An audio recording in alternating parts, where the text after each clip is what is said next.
Good evening साथियों, स्वागत करते हैं आईएएस पीसीएस वॉरियर्स में।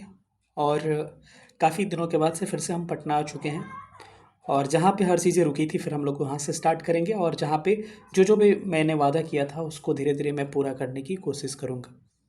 अब सवाल ये उठता है कि लास्ट 30 डेज़ बचे हैं तो अंतिम 30 दिनों की आपकी क्या स्ट्रेटजी होनी चाहिए, क्योंकि आज आपको हो गया 10 नवंबर और 10 नवंबर के बाद से 10 दिसंबर तक आपके पास समय होगा, 10-11 तक। उसके बाद से वहीं पैकिंग वगैरह, जाना आना, रास्ते की बात हो जाएगी और लास्ट में मन भी हलचल रहता है तो उसको हम इंक्लूड नहीं करेंगे। तो अंतिम 30 दिनों में हमको किस टॉपिक्स पे फोकस करना चाहिए ताकि प्रीलिम्स आपको रुके नहीं, क्योंकि ज़्यादा के चक्कर में कभी कभी ना चीज़ें ख़राब हो जाती है। क्योंकि हम बहुत स्टूडेंट से मिले या फिर बात किए छठ में भी, तो बस हमको यही पर्सनली लगा, रिलेशन में भी गए बच्चे बहुत सारे फॉलो करते हैं हमको, तो ये चीज़ हमको लगा कि उनके मन में ये है ना कि हम सब कुछ कर लें और उस सब कुछ के चक्कर में वो जो करना चाहिए वो नहीं कर पाते हैं। ठीक है, तो इस पे हम थोड़ा सा डिस्कशन करेंगे और जो 60-70 मार्क्स जिनके भी आ रहे हैं आपके टेस्ट सीरीज़ में, वो भी रिज़ल्ट में सम्मिलित हो रहे हैं इस बार, क्योंकि सीटें काफ़ी ज़्यादा है और कैसे उनके मार्क्स अभी 25 से 30 तक इम्प्रूव कर सकते हैं या कम से कम 20 से 25 मार्क्स इम्प्रूव कर सकते हैं, इसको मैं बताऊंगा। क्योंकि एक महीना काफ़ी मायने रखता है। ये लास्ट के जो 30-40 दिन स्टडी होते हैं इसी में तो आपको मज़ा आता है। तो वहीं 20 से 25 मार्क्स अभी भी आपके इम्प्रूव हो सकते हैं। कैसे हो सकते हैं? क्योंकि कोई चीज़ मैं आपको ऐसे बातें नहीं करता हूँ, सारी चीज़ें आपको क्या है, आपको ट्रायड मेथड है सारा और सब इसको प्रैक्टिकल किया गया है। क्योंकि हम लोग का भी वही होता है कि लास्ट के 20-25 दिन जो रिवीजन करते हैं एग्ज़ाम में वही निकलता है और जो चीज़ दिखे रहिएगा एग्ज़ाम में आपको लास्ट में वही दिखेगा। एग्ज़ाम में ऑप्शन देख के तुरंत टिक कर सकते हैं। ठीक है, और घबराना ज़्यादा नहीं है, क्योंकि इस चीज़ को मैं बार बार कहता हूँ कि चाहे टीआरई वाले स्टूडेंट हो चाहे बीपीएससी वाले, जो मैं बातें कहता हूँ उस बात को नोट कर लीजिए कि पेपर जो होगा आपका इजी टू मॉडरेट होने वाला है। बिल्कुल घबराने की ज़रूरत नहीं है। इसका एक्सप्लेनेशन मैं ऑलरेडी दे चुका हूँ कि क्यों होगा मॉडरेट, इजी टू मॉडरेट, और हम लोगों को कुछ क्लू मिलता है उसके हिसाब से हम लोग बात करते हैं कि आपका पेपर जो होगा, कुछ प्रश्न ऐसे होंगे जो कि डिफिकल्ट होंगे लेकिन ईजी टू मॉडरेट होंगे।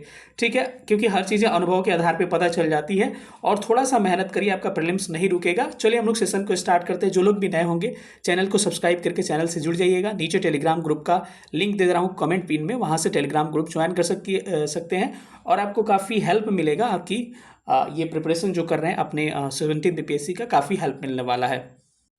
तो सबसे पहले हम लोग स्टार्ट करते हैं। आज हम किसी के बारे में बात नहीं करेंगे। कोई फ्रेशर स्टूडेंट है कि आप 2-3 बार इंटरव्यू दे चुके हैं, मेंस दे चुके हैं, प्रीलिम्स निकाल चुके हैं, इसके बारे में हम लोग डिस्कस नहीं करेंगे क्योंकि लास्ट टाइम की स्ट्रेटजी सबके लिए सेम होगी। इसी में थोड़ा थोड़ा मैं ऊपर नीचे करके मैनेज करने की कोशिश किया हूँ।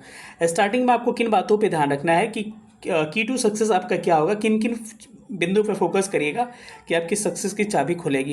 क्योंकि तैयारी के तो अलग एक पार्ट होगा, लेकिन पहले सबसे पहले हम इन पॉइंट्स पे बात करते हैं कि सबसे पहले आपके पास सेल्फ कॉन्फिडेंस होना चाहिए कि आपके नज़र में है कि आपका रिजल्ट हो रहा है तो आपको रिजल्ट हो जाएगा अगर उस लायक मेहनत करिएगा तो। लेकिन अगर आपके नज़र में है कि आप ही सोच रहे हैं कि नहीं होगा नहीं होगा, तो उससे क्या होगा, आता हुआ प्रश्न भी एग्जाम में मिस्टेक होगा और लगेगा कि यार मेरा नहीं होगा। ठीक है, तो सबसे पहले सेल्फ कॉन्फिडेंस लाइए अपने आप में। दूसरा चीज़ आपको ध्यान रखना है कि multiple time revision and fix resources. Multiple time revision करिए, किन किन टॉपिक्स को किन किन बुक से मैं आपको बता देता हूँ, और अपने रिसोर्स को फिक्स कर लीजिए। यहाँ तक कि करेंट के रिसोर्सेज को भी फिक्स करना पड़ेगा अंतिम समय में, क्योंकि जो ईयरली मैगजीन है या फिर जो भी चीज़ है उसको बार बार नहीं पढ़िएगा तो वो चीज़ दिमाग में नहीं रहती है। क्योंकि काफ़ी ज़्यादा इंडेक्स होते हैं, अपॉइंटमेंट्स होते हैं, आपके क्या हो सकते हैं, बहुत सारे टॉपिक्स हैं, तो उतना एक बार में कई मैगजीन से करिएगा तो प्रॉब्लम होगा लास्ट टाइम पे। अब इसको फिक्स करना पड़ेगा। मिस गाइड से थोड़ा सा बचिएगा कि यूट्यूब पे कुछ भी आ रहा है कि ये कर लो इतना हो जाएगा, ये कर लो उतना हो जाएगा। बहुत सारे ऐसे टीचर हैं कि जो आज तक प्रीलिम्स नहीं निकाले हैं और बच्चों को गाइडेंस दे रहे हैं, तो उनके चक्कर में मत पड़िए। अगर मैं नहीं कह रहा हूँ कि मेरे से गाइडेंस ले लीजिए, हाँ, लेकिन जहाँ खुद आप समझदार हैं, आप बच्चा तो है नहीं, आप खुद समझदार हैं, मैच्योर्ड हैं, आपको पता चल जाएगा कि जो डायरेक्शन जो कोई बता रहा है वो डायरेक्शन मेरे एग्जाम के काबिल है कि नहीं या फिर एग्जाम में काम आएगा कि नहीं। तो आप खुद मिसगाइड से थोड़ा सा बचिएगा और 40 जगह आप जाके ये देख लें वो देख लें, उन चीज़ से थोड़ा सा आप दूर रहिएगा। सोशल मीडिया से आपको थोड़ा सा कट आउट होना है या फिर थोड़ा सा कम कर लेना है। फॉर एग्जांपल व्हाट्सअप हो गया, इंस्टाग्राम हो गया, व्हाट्सअप ग्रुप कोई है, अगर उस तरह टाइप का कंटेंट आता है टेलीग्राम ग्रुप, तो वहाँ से आप उसका फ़ायदा उठा सकते हैं भले, लेकिन उसका भी नोटिफिकेशन वगैरह आपको म्यूट कर देना है क्योंकि अंतिम समय में अब समय बचा नहीं है। अगला चीज़ है कि आपको जो भी इंस्टाग्राम वगैरह है इन सब से दूर रहिए और यूट्यूब यूट्यूब से भी आप बहुत सारे मतलब अपने टाइम को फिक्स कर लीजिए, और किसी भी रील्स से थोड़ा सा आपको क्या करना है, थोड़ा सा अपने आप को बचाना है, क्योंकि उसी से हम लोग भी नहीं बच पाते, क्योंकि समय जो होता है काफ़ी उसमें क्या होता है, इन्वेस्ट होता है, नुकसान होता है, समय बर्बाद होता है, ठीक है, वेस्ट होता है कह सकते हैं, ठीक है। थोड़ा सा फ्रेंड सर्कल से बचिएगा। मैं ये नहीं कह रहा हूँ कि आपकी दोस्ती में तोड़वा रहा हूँ, ठीक है, लेकिन इसका मतलब ये नहीं है कि दोस्ती 30 दिन कम हो जाएगी तो आपका दोस्ती छूट जाएगा। अच्छा दोस्त होगा तो बाद में भी रहेगा। क्यों कह रहा हूँ, क्योंकि वैसे फ्रेंड सर्कल से आपको बचना है जो बार बार क्वेश्चन पूछते हैं, कहते हैं कि अरे ऐसा नहीं आए, अरे यार तुम तो पढ़े ही नहीं हो, अब नहीं होगा, ये तो तुमको प्रिपरेशन ही नहीं हुआ है, मतलब कि जो आपको डाउन फील कराए, वैसे स्टूडेंट दोस्त के पास आप रहिएगा जो थोड़ा बहुत आपको मोटिवेट करते हैं, या फिर पॉजिटिव आपको क्या कर सकते हैं, एनवायरनमेंट प्रदान करते हैं। लेकिन जो बार बार क्वेश्चन पूछ के आपको डिमोटिवेट करने की उनका मकसद ही होता है, क्योंकि आप इतने चालाक हैं। मैं आपको बता दूँ, आपके रूम पार्टनर को भी आपकी पढ़ाई से जलस होती होगी, ठीक है। अब ये मत कहिए कि मैं किसी में द्वेष पैदा कर रहा हूँ, ये सच है, मुझे पता है ये चीज़ें, कि सामने वाला कितना भी दोस्त आपका हो ना, लेकिन ये चीज़ें ऐसी है कि कंपटीशन इसमें हो जाता है। चलिए अब हम टाइम थोड़ा सा वीडियो लंबी हो जाएगी, चलिए हम लोग अपने सीधे टॉपिक्स पे आते हैं और देखते हैं किन टॉपिक्स को हम लोग फोकस करना चाहिए।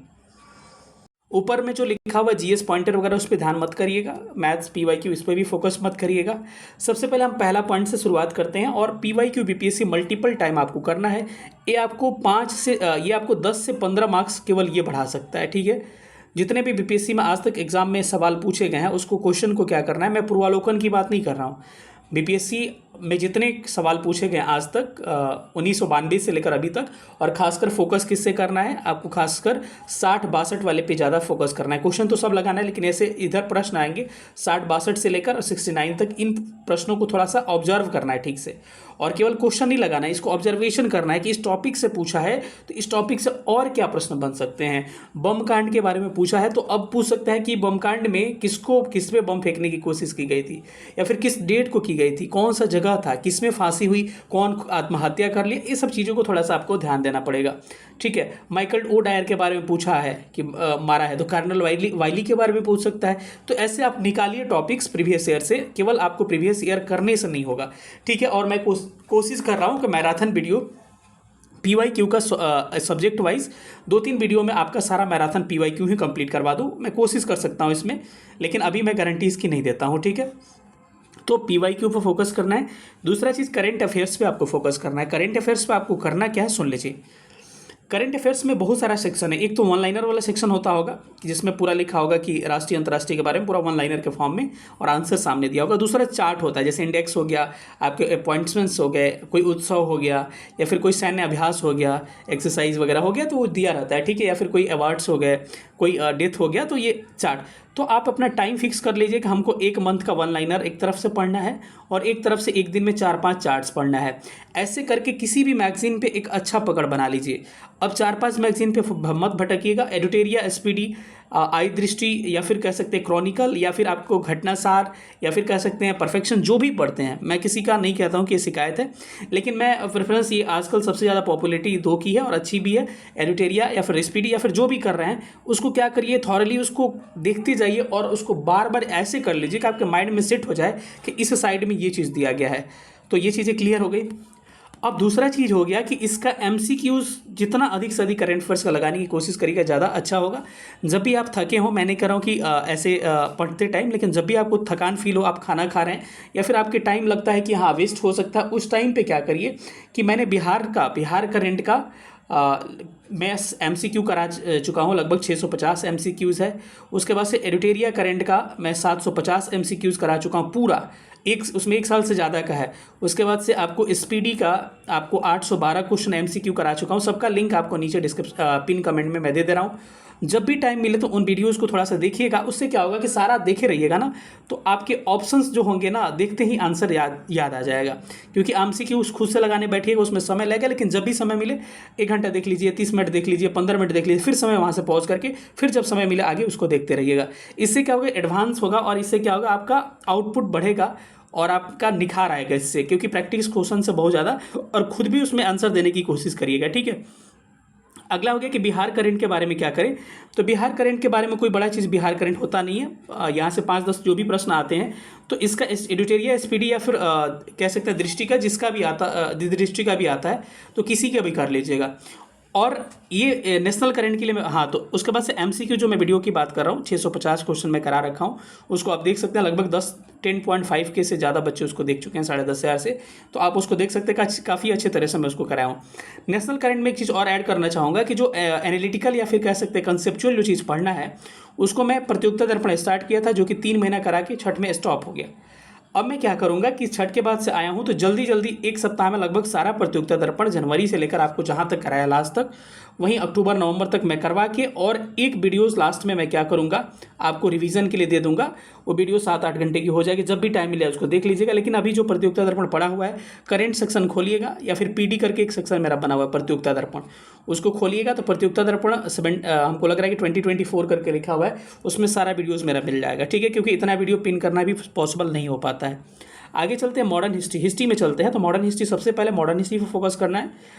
और इसमें क्या करना है कि अगर आपने स्पेक्ट्रम वगैरह पढ़ा है और स्पेक्ट्रम का जिस्ट आपने बनाया है शॉर्ट नोट्स, या फिर स्पेक्ट्रम में आपने लाइन हाईलाइट कर लिया है, तो उस लाइन को ही क्या करिए, जल्दी जल्दी पढ़ लीजिए। ये उन स्टूडेंट के लिए जो पुराने स्टूडेंट बार बार स्पेक्ट्रम वगैरह पढ़ रखे उनके लिए। लेकिन जो भी बच्चे फ्रेशर हैं या फिर पहली बार पढ़ रहे हैं, या फिर जिनका ज़्यादा पकड़ नहीं है स्टैंडर्ड बुक पे, उनको क्या करना है, लूसेंट अकाउंट का उठाना है और उसके वन लाइनर को बार बार कर जाना है आपको, क्योंकि ज़्यादा इधर उधर करने की फुर्सत है नहीं। अब क्वेश्चन कैसे प्रैक्टिस होगा इसमें मैं बात करूँगा। तो बार बार वन लाइनर को आपको क्या करना है, कर जाना है। एंशिएंट मेडिवल के लिए ज़्यादा मत करिए। अब ना सतीश चंद्रा पढ़ने का समय है, ना रामचंद्र शर्मा पढ़ने का समय। अगर आपने पढ़ा है तभी उसको अब स्किप कर सकते हैं, और इसके लिए लूसेंट अकाउंट उठाइए और उसके सारे फैक्चुअल कुछ इंपॉर्टेंट टॉपिक है, जैसे बुद्धिज़्म हो गया, जैनिज़्म हो गया, उसके बाद से मौर्य हो गया, उसके बाद से गुप्ता हो गया, उसके बाद से चले जाइए यहाँ पर क्या कहते हैं, महाजनपद काल हो गया, मिडिवल में चले जाइए तो दिल्ली सल्तनत हो गया, उसके बाद से मुगल एम्पायर हो गया। तो इन सबको थोड़ा सा ठीक से केवल बार बार इनके फैक्ट को पढ़ जाइए, क्योंकि इसका नॉर्मल क्वेश्चन आता है, आप आसानी से इस क्वेश्चन को कर सकते हैं। अब साइंस में चले जाते हैं। तो साइंस में आपको क्या करना है, ज़्यादा आपने एनसीईआरटी पढ़ा है, एनसीईआरटी में हाईलाइट किया है 9th 10th वाले में, तो आपको देखना है तो देख सकते हैं एक बार में। लेकिन लास्ट टाइम मेरे लूसेंट जीके का जो वन लाइनर दे रखा होता है और उसमें चार्ट दे रखा होता है, लूसेंट जीके नॉर्मल जो ब्लू वाली आती है, तो उससे में नीचे 10 पेज में लगभग फिजिक्स, 10 पेज में केमिस्ट्री, 10 पेज में बायोलॉजी। अब उसको हल्का में मत लीजिए, उससे प्रश्न साइंस के लगभग 50% वहाँ से आ जाते हैं।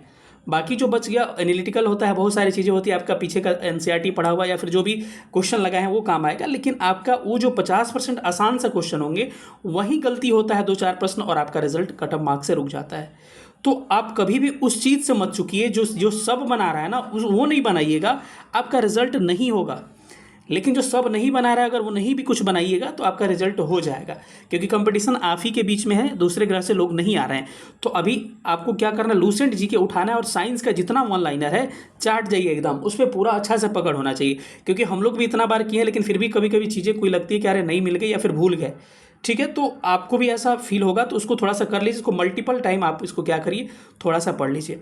लास्ट में मैं डिस्कशन करूंगा 60 से 70 मार्क्स वाले कैसे सेफ हैं और क्या उनको करना चाहिए, और 25 से 30 मार्क्स उनका बढ़ सकता है, रिजल्ट में वो है, प्रॉपर रिजल्ट में है। पॉलिटी की बात करें तो पॉलिटी, अगर एम लक्ष्मीकांत से आप पुराने स्टूडेंट हैं और हाईलाइट कर रखा है पॉइंट वाइज, या फिर नोट्स बना रखा है, शॉर्ट नोट्स जिसको कह सकते हैं, तो उसको बार बार पढ़ जाइए। और जो नए स्टूडेंट है, लूसेंट में बड़ा अच्छा दिया है पॉलिटी, लूसेंट वाले पॉलिटी को ठीक से थोड़ा सा पढ़ जाइए। मुझे लग रहा है कि समय दीजिएगा तो एक दिन में लूसेंट का पॉलिटी आप पढ़ सकते हैं इसको, और एक बार नहीं, इसको 2-3 बार पढ़ जाइए आप। ठीक है, कम से कम 2 बार, एग्जाम से पहले 2-3 बार इसको रट जाइए पूरा। ठीक है, ज्योग्राफी की बात करें तो फोकस कहाँ होगा आपका, focus on Indian geography. Pen copy ले ले, और कुछ टॉपिक में वर्ल्ड का भी बता दे रहा हूँ, उसको आप कर लीजिएगा, फोकस ऑन इंडियन ज्योग्राफी। और इंडियन ज्योग्राफी का चैप्टर आपको पता ही है नाम, भारत का सामान्य परिचय हो गया, दूसरा फिजियोग्राफी ऑफ इंडिया यानी कि भारत के भौतिक प्रदेश हो गए, तीसरा सॉइल हो गया, मिट्टियाँ हो गया, चौथा क्लाइमेटोलॉजी हो गया, जलवायु हो गया, पांचवा वेजिटेशन हो गया, वनस्पति हो गया, छठा आपका क्या हो गया, एग्रीकल्चर हो गया, कृषि हो गया, सातवां आपका उद्योग इंडस्ट्री हो गया, आठवां आपके ट्रांसपोर्टेशन हो गया, परिवहन, नौवां आपके खनिज संसाधन हो गया, और जनसंख्या जनजाति वगैरह हो गया। ठीक है, लेकिन पूरा इंडियन ज्योग्राफी के सारे टॉपिक्स को आपको ठीक से कर जाना है। ठीक है, मैंने 2-3-4 टॉपिक करा रखा है, अब जो अगर समय मिलेगा तो इसमें कुछ कराऊंगा, नहीं तो देखते हैं। ठीक है, अब बातें रही कि वर्ल्ड में क्या करना है, वर्ल्ड ज्योग्राफी का सुन लीजिए क्या करना। वर्ल्ड ज्योग्राफी का आपको करना क्या है, सुनिए। वर्ल्ड ज्योग्राफी में आपको करना है कि सोलर सिस्टम, सौरमंडल वाला पढ़ लीजिए, ग्रह वगैरह के बारे में, वहाँ से सवाल आता है, नोट करते जाइए टॉपिक, क्योंकि यहाँ लिखने के लिए मेरे पास जगह नहीं था कि बार बार मैं इतना बड़ा एक्सप्लेन करूँ। उसके बाद से आपके स्ट्रीम जो भी आपके क्या कर सकते हैं, ओशियन करंट है, जलधारा, बेंगोला किस महासागर में, गर्म है कि ठंडा है, लब्राडोर क्या है, इसको नोट करिए, यहाँ से पूछा जा सकता है। घास का मैदान, घास का मैदान कौन कहाँ पे है, ठंडा है, शीतोष्ण है कि उष्ण है, ये पूछा जा सकता है। ठीक है। मरुस्थल, डेजर्ट, ये छोटा छोटा टॉपिक है, ये 10-10 मिनट का टॉपिक है और ये आपके लिए बड़ा फ़ायदेमंद होगा। टाइम मिलेगा तो मैं कोशिश कर रहा हूँ इसको कराने का, ये 5-5 मिनट का है, कंप्लीट हो जाएगा। तो डेजर्ट हो गया। और एक आइलैंड बड़ा इंपॉर्टेंट है, आइलैंड पूछता है, बीपीएससी का फेवरेट टॉपिक है, कौन सा आइलैंड किस आपके महासागर में है। जैसे पूछेगा कि जो जापान की राजधानी टोक्यो किस पे है, तो शिकोकू, क्यूशू, होक्काइडो, ये सब पूछता है। इसका पूरा ना क्रम पूछता है आपके north to south, south north पूछता है, या फिर कैपिटल पूछता है। ठीक है। तो होन्सू के बारे में पूछता है, फिलीपींस का कुछ आइलैंड्स हो गया उसके बारे में, और जो बड़े बड़े आइलैंड्स हैं जो जैसे ग्रीनलैंड हो गया, मेडागास्कर हो गया, इनका क्रम पूछता है। न्यू गिनी की सबसे बड़ा कौन सा है, और स्टार्टिंग का 3 आप कम से कम याद रखें, निम्नलिखित में से विच ऑफ द फॉलोइंग करके पूछ सकता है। ठीक है। इन सब पे थोड़ा सा फोकस करना है आपको। और थोड़ा सा जो चर्चा में कंट्री है, जैसे कि आपको रसिया हो गया, यूक्रेन हो गया, इसराइल हो गया, इनका बाउंड्रीज थोड़ा सा और कैपिटल करेंसी देख लेना आपको। ठीक है। ये चीज़ें हो गई। बाकी जो वर्ल्ड ज्योग्राफी के सेक्शन है मिनरल्स वाला कि कहाँ पे कौन चीज़ के लिए पॉपुलरिटी है, तो हम इंडियन ज्योग्राफी में खनिज संसाधन करा रखे हैं, उसी में वर्ल्ड वाला भी मैंने करा दिया है। ठीक है। तो ये जो इंपॉर्टेंट टॉपिक्स हैं, कम से कम इसको आपको कवर करना पड़ेगा। माउंटेन्स वगैरह को थोड़ा बहुत वर्ल्ड का देख लीजिएगा कि एंडीज या फिर आपके इवराल या फिर आपके क्या हो गए रॉकीज़, थोड़ा सा इसको आप एक नज़र में देख लीजिएगा। ठीक है। पठार उठार थोड़ा बहुत। ठीक है। अब आते हैं किस पे, इकोनॉमी पे। इकोनॉमी का मैं बार बार कह रहा हूँ, इकोनॉमी लूसेंट या 11th class NCERT chapter 1 to 5, इसके बारे में डिस्कस अभी नहीं करूँगा। सबसे बड़ा प्रॉब्लम स्टूडेंट का इकोनॉमी का है। और सबसे पहले जो वीडियो पिन रहेगा इस वीडियो में, वो रहेगा इकोनॉमी का जो मैंने टॉपिक लिखवा रखा है इतना एनालिसिस के साथ, उसको ज़्यादा लोग अभी तक नहीं देख पाए हैं, पता नहीं उनको पता ही नहीं चला। इतना अच्छा अमृत दिया हूँ मैं, 8 टॉपिक बताया हूँ इकोनॉमी का, और कैसे कवर करें। 4 से 5 दिन दीजिएगा तो इकोनॉमी इतना अच्छा हो जाएगा आपका। तो 8 टॉपिक्स मैंने बता रखा हूँ। सबसे पहले आपको पिन कमेंट में उसी का लिंक दे दे रहा हूँ, इकोनॉमी वाला आप देख लीजिएगा कैसे कैसे टॉपिक्स 8 मैंने बताया है। टेलीग्राम ग्रुप पे इसका और उसका इकोनॉमी का भी टॉपिक्स मैं अभी तुरंत भेज दूंगा। टेलीग्राम ग्रुप आप ज्वाइन कर लीजिएगा। ठीक है। लेकिन केवल ग्रुप वहाँ से पीडीएफ देखने से नहीं होगा, क्योंकि हम हर चीज़ समझाए हैं कि किन किन टॉपिक्स पे उसमें लिखवाए हैं। टॉपिक्स पेज लेके, क्या पेज लेके रखिएगा, और जो टॉपिक्स एक्स्ट्रा था मैंने उसको लिखवाया था, तो एक बार देख लीजिएगा। बिहार स्पेशल की बात करें तो बिहार ज्योग्राफी का एक महामैराथन मैंने डाल रखा है, इसका भी वीडियो आपको मैं क्या कर दे रहा हूँ, पिन कर दे रहा हूँ। पूरा एक वीडियो लगभग 2.5 घंटे का है, और ये पूरा इसमें बिहार ज्योग्राफी कंप्लीट हो चुका है। या फिर अगर केबीसी नैनो या फिर कोई भी फॉलो करते हैं आप अपने हिसाब से, तो उसको कर सकते हैं, लेकिन आप चाहिएगा तो मेरे वीडियो से भी आपका हो जाएगा। बिहार हिस्ट्री का मैंने वादा किया था कंप्लीट कराऊंगा, लेकिन मात्र इसका एक चैप्टर ही अभी तक करा पाया हूँ, लेकिन डरने की ज़रूरत नहीं है। मैं बार बार कहा हूँ कि वादा किया हूँ तो वादा निभाऊंगा। यहाँ आपको छुट्टी चल रही थी दिवाली का, जिसमें मैं कुछ नहीं कर पाया, तो जो भी टाइपिंग वाले हैं उनसे आप कॉन्टेक्ट हो चुका है, अब उस पर काम स्टार्ट होगा, और 1 सप्ताह से 10 दिन के अंदर मैं इसको करवा दूंगा। उसको बार बार देख के, और महामैराथन लास्ट में करवा दूंगा। मेरे वीडियोज़ या फिर केबीसी नैनो जो भी फॉलो करते हैं आप फॉलो कर सकते हैं। तो ये रहा छोटी छोटी बातें। अब लास्ट में क्वेश्चन को अगर चाहते हैं कि क्वेश्चन एग्जाम में देखा हुआ तुरंत दिख जाए कि हाँ यार मैंने कहीं देखा है, तो जीएस पॉइंटर एक किताब है आपको, किसका, घटना चक्र का ही, वही घटना चक्र जो होता है 1 लाइनर वाला को 1 लाइनर में कन्वर्ट कर दिया ऑप्शन वाले को। तो इसको जीएस पॉइंटर को क्या करिए ना कि 4-5 दिन समय देके, जब भी टाइम मिले 1 घंटा 2 घंटा, इसको सबको ख़त्म कर जाइए। इसको समय दीजिएगा तो मुझे लग रहा है कि कुल मिला के अगर 20 घंटा 15 घंटा देते हैं, 15 से 20 घंटा टोटल, मैं सब दिन की मिला के बात कर रहा हूँ, तो पूरा जीएस पॉइंटर कवर हो जाएगा। इसका इतना फ़ायदा है ना कि 10 से 15-20 मार्क्स यहाँ से आप बढ़ा सकते हैं, क्योंकि सारे प्रश्न लगेंगे अरे यार तो पढ़ा हुआ है। ठीक है। मैथ पीवाईक्यू लगा लीजिए। बाकी कुछ इंपॉर्टेंट टॉपिक है मैथ के लिए, मैं एक अलग वीडियो सोच रहा हूँ आज ही या फिर कल आपको डालने की कोशिश करूँगा कि मैथ्स जो जिनका वीक है वो कैसे मैथ को कवर करेंगे। अब हम चले आते हैं दूसरे अपने सेक्शन पे कि मैंने कहा था 60 से 70 मार्क्स वाले कैसे सेफ है, और टेस्ट में स्थिति आपकी ठीक नहीं है तो कैसे ठीक करें। चलिए दूसरा सेक्शन हो गया जिसमें हम बात करना चाहेंगे टेस्ट के बारे में। और टेस्ट में बच्चे बड़ा परेशान है कि सर मेरा मार्क्स बढ़ ही नहीं रहा है। तो यार मार्क्स बढ़े नहीं बढ़े डजेंट मैटर, क्योंकि जो भी टेस्ट सीरीज आपको एडिटेरिया या फिर कोई भी दिख रही है मार्केट में, वो बड़ा लेवल इस बार का अच्छा है। तो वैसे टेस्ट सीरीज में अगर आपको एडिटेरिया हो गया, दृष्टि हो गया, आस्था हो गया, अगर 60 से 70 नंबर भी आ रहे हैं ना, तो घबराने की ज़रूरत नहीं है आपको। हाँ, अगर इससे कम आ रहा है आपको 50-40, तो आपको थोड़ा सा बार बार पढ़ने की ज़रूरत है। लेकिन 60 से 70 आ रहा है तो आपकी स्थिति इस एग्ज़ाम के अकॉर्डिंग काफ़ी अच्छी है, और ये 60 से 70 आपका 85, 90, 95 में आसानी से कन्वर्ट हो सकता है एग्ज़ाम तक, क्योंकि एग्ज़ाम के लास्ट 30 दिन में ही आपके सारे टॉपिक्स अच्छे से रिवाइज हो पाते हैं। तो ओवरऑल हम 20 से 25 मार्क्स हम इसमें क्या कर सकते हैं, प्लस कर सकते हैं। अब देते रहें टेस्ट, अगर दे रहे हैं आप तो देते रहें कब तक, नवंबर अंतिम तक, 30 नवंबर तक बस टेस्ट देते रहें, मेरा ऐसा मानना है। और लास्ट के 10 दिन हम क्या करेंगे, बस रिवीजन करेंगे, टेस्ट का नहीं, सारे सिलेबस का एक बार लास्ट टाइम में, ठीक है। तो अब क्या करें, आपको नवंबर अंतिम तक टेस्ट देते रहे। जो नए स्टूडेंट है, सिलेबस कंप्लीट नहीं हुआ, वो लोग क्या करें, टेस्ट से अगर मन करे तो एक आध टेस्ट लगा के देख लें, नहीं तो अब क्या करें, PYQ पे ही प्रैक्टिस करें, उनके लिए सबसे बेटर है। क्योंकि टेस्ट भी देना लास्ट टाइम में बार बार ज़्यादा अच्छा नहीं है, क्योंकि कॉन्फिडेंस भी उससे गिर जाता है, ठीक है। तो 60 से 70 नंबर वाले रिजल्ट में कैसे हैं सुन लीजिए। बिहार करंट जो 5 से 10 मार्क्स वाले आते हैं, आपने इसको अच्छा से पढ़ा नहीं है, और ये हम लोग ट्रेन में जाते हुए पढ़ते हैं या फिर लास्ट टाइम पे पढ़ते हैं। इकोनॉमिक सर्वे बजट जो आता है उसको ठीक से आपने ना, फिजिकल डेफिसिट ना, आपको बजट कितना है, आपको फिजिकल डेफिसिट कितना है, आपको कहाँ से कितना मनी आया, कितना कहाँ गया, ये पता नहीं है। तो 5 मार्क्स लगभग यहाँ से बढ़ते हैं। सेंसस जो पढ़ते हैं 2011 का 3 से 4 मार्क्स यहाँ से, रिवीजन जो करिएगा एक मंथ में उससे लगभग 10 मार्क्स, पूरा कैलकुलेट करिएगा तो 20 से 25 मार्क्स यहाँ से अभी भी आपके बढ़ेंगे। और लिख के रख लीजिए, जिनका भी 60 से 70 आ रहा है वो आसानी से अगर अच्छा सा ऐसा कंटिन्यू रखते हैं अपने स्टडी को, बिल्कुल डिमोटिवेट मत होइएगा।